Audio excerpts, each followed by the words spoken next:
Keyshawn. Hey. Morning Duck Boat Paul. Duck Boat P in the house. You're in the house. We'll see how long that lasts. Oh, hey, Skip, this is going on till next June. Is it? Okay. Until somebody else's crown. All right. Fair enough. And let me say good morning to anyone out there who stayed up to watch all of Team Canada versus Team USA last night right here on FS1.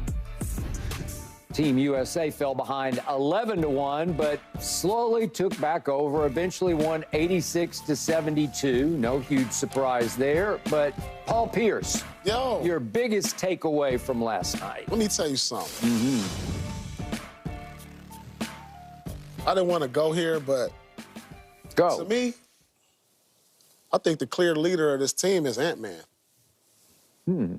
Listen, let me tell you something. Leader off the court? Leader of this team on the court. On the court, okay. Because what I saw was the USA team started the older guys, Steph, LeBron, they got off obviously to a slow start, but, you know, they only been in training camp for 4 days, and so haven't had a lot of practice. But I noticed the game changed when Ant-Man got in, Tatum, Anthony Davis.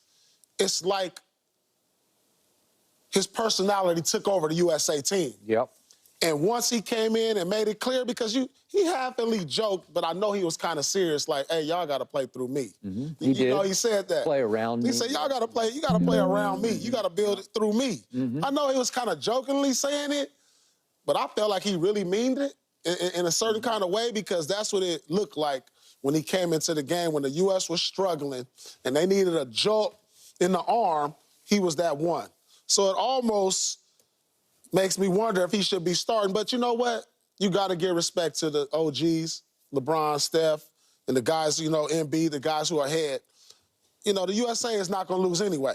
Team Canada, regardless of who they put out there, Team Canada, if this is the team with the second best odds to win gold or silver or whatever, or medal, and the USA is as rusty as they were yesterday, I don't see nobody even coming close. I think we're going to see scores like we saw in the Dream Team 1, where we're going to see a lot of teams losing by like 20 and 30 points.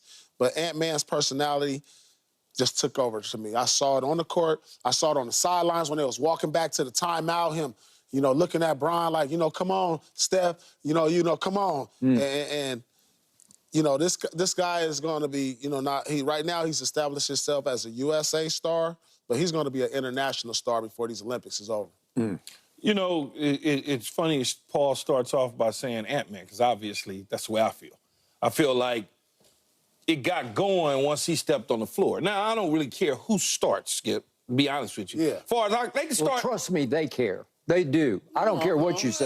LeBron James ain't coming off nobody's bench. But that's fine. Right. That's fine from an ego standpoint. No, Joe, I'm just talking about ego. It's an ego. This is Ant-Man's team, probably. But in the end, they can take all 5 guards and whatever guard and put them out there on the floor, they're going to win, because they're better than everybody else. There's no question about it. But in terms of the intensity, all of those sort of things, when you getting Tatum and AD along with Ant-Man stepping onto the floor and basically giving somewhat of a little bit of a jolt, that's what they needed, right? Yeah, no doubt. And so when you talk about it, and Steph played well too. I mean, they just all, when you look at the box score, pretty much everybody except Embiid didn't even really play because he fouled out.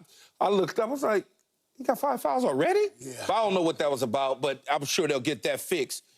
You know, you got your veteran leaders, and obviously you got your the leader of all in LeBron James.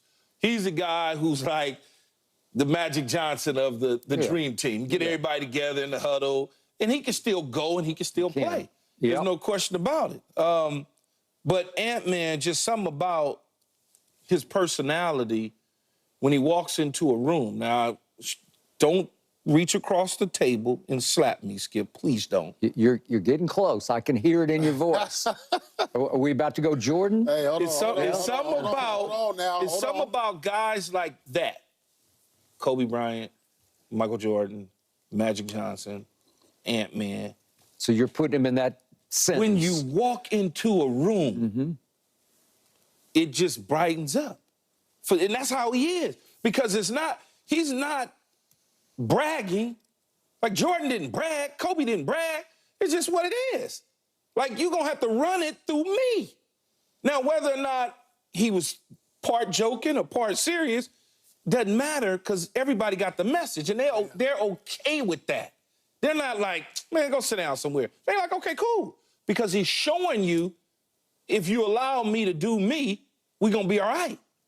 That's what he's showing you. And so I know people like, oh, man, he should just pipe down. He hadn't won anything. Well, okay, that's fine. His personality won't allow him to do that.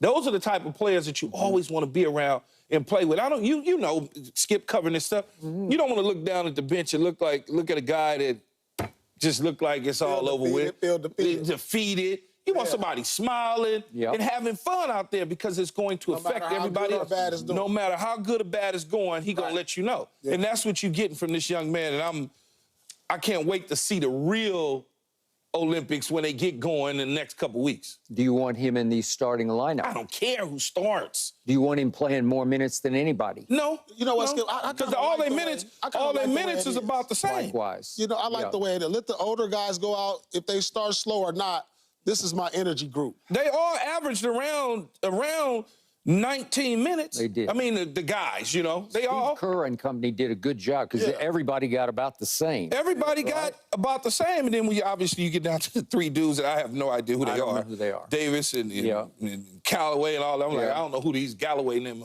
Where they find them at? Agreed. I still couldn't figure out why LeBron was still on the floor with 3.5 minutes left in the game of what was becoming a blowout, just to make sure he got up to his, what do you wind up 19. with? 19 minutes. I think almost 20. You could round up to 20. But the point was, he needed a couple of more minutes late, and maybe you just want to get a little run in just to get your legs. Who knows? I mean, you know, they haven't been playing for so long. They got to get their legs back. You know, a lot of guys been sitting for the last couple of months. You got to get, you know, game legs back. And they probably was running certain sets in those last 3 or 4 minutes that they needed to see as a coaching staff, with him on the floor. Down. Yeah. Okay. Here you go again with your comparisons where you can't help yourself, and you're lifting him into the same sentence with Michael Jordan and Kobe Bryant and Magic Johnson. That's Smiling what you just said. and having fun, baby. Okay, just energy-wise, I'll give you most of that. Most of that. Not That's all I'm of it, talking but about. most of it. He was, to me, Russell Westbrook last night. That had Westbrookian sort of impact. The way Russ comes off the bench for the Clippers, or how he's been doing a little bit for the Lakers. But the point was, this late career Westbrook energy that he comes off the bench with. Last year for the Clippers, every time Russ came in the game, it just ignited. It just went all over. Sometimes it ignited out of bounds and off people's hands, but it ignited. And Ant-Man has the same kind of energy, because he does have fearless energy, and he's not afraid of the moment. He's not afraid to shoot it, and he made his first shot, and they were kind of off to the races feeding off his energy. So I love him in that role. That's perfect. He is your classic sixth man, or whatever you want to call it. This team, absolutely. Yeah. All right. Then the other thing that stunned me was, I'm going to say it again. I'm going to go here. I'm the biggest Joel Embiid fan. He is woefully out of shape, like scary out of shape.